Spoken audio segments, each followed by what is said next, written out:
Hello everyone. हमने अपनी पिछली वीडियोस में माइक्रो इकोनॉमिक्स के सिग्निफिकेंस एंड फीचर्स को डिस्कस किया था। इस वीडियो में हम बात करेंगे माइक्रो इकोनॉमिक्स के स्कोप की। तो आइए जानते हैं scope of micro economics. Scope of micro economics को हम तीन थ्योरीज में डिस्कस कर सकते हैं।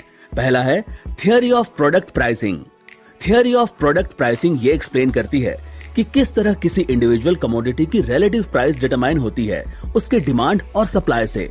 तो माइक्रो इकोनॉमिक्स के थियरीज ऑफ प्रोडक्ट प्राइसिंग के अंदर जो सबसे इंपॉर्टेंट चीजें होती हैं वो होती है theory of demand and theory of production and cost.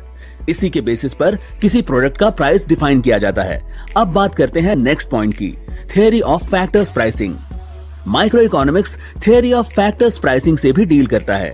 Micro economics की स्टडी से हमें यह पता चलता है कि डिफरेंट फैक्टर्स ऑफ प्रोडक्शन यानी लैंड, लेबर, कैपिटल और एंटरप्रेन्योर्स के रिवॉर्ड्स कैसे डिटरमाइन करना चाहिए।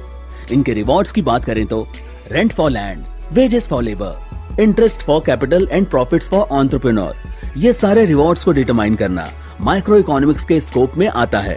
जो प्रोडक्शन से रिलेटेड फैक्टर्स होते हैं माइक्रो इकोनॉमिक्स उनसे डील करता है। नेक्स्ट है theory of economic welfare. Micro economics एक स्टडी है इकोनॉमिक वेलफेयर की। इकोनॉमिक वेलफेयर को अल्फ्रेड मार्शल ने मतलब समझाया था। इसका मतलब ओवरऑल लोगों की standard of living and prosperity level से है। वैसे तो वेलफेयर में सिर्फ वेल्थ नहीं हेल्थ भी आती है, लेकिन यहाँ हम इकोनॉमिक्स की बात कर रहे हैं इसलिए सिर्फ वेल्थ को कंसिडर करेंगे।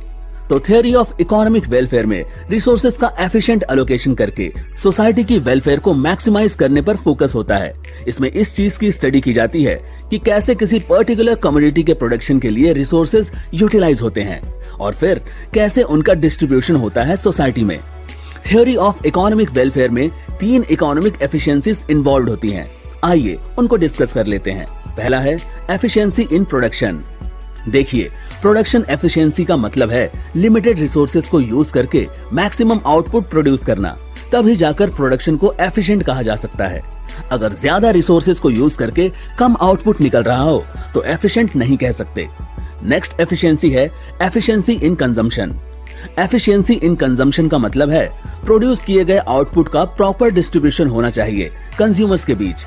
इसका डिस्ट्रीब्यूशन कुछ ऐसा होना चाहिए कि सबकी डिमांड्स मीट हो सके। कंजम्पशन इस वे में होना चाहिए कि सोसाइटी में maximum level of satisfaction achieve हो सके। नेक्स्ट है overall economic efficiency. Micro economics study से ओवरऑल इकोनॉमिक एफिशिएंसी पर फोकस होता है। ओवरऑल इकोनॉमिक एफिशिएंसी का मतलब है कि जिन गुड्स या सर्विसेज की पब्लिक को डिजायर ज्यादा हो उनका ज्यादा से ज्यादा प्रोडक्शन हो। अगर पब्लिक डिजायर्ड प्रोडक्ट्स का प्रोडक्शन ज्यादा होगा तो जाहिर है कि उसका कंजम्पशन भी ज्यादा होगा और साथ ही साथ प्रोडक्शन एफिशिएंसी भी इंक्रीज होगी। तो ऐसे में रिसोर्सेज का पूरी तरह यूटिलाइजेशन भी होगा और इकोनॉमिक वेलफेयर का लेवल भी इंक्रीज होगा।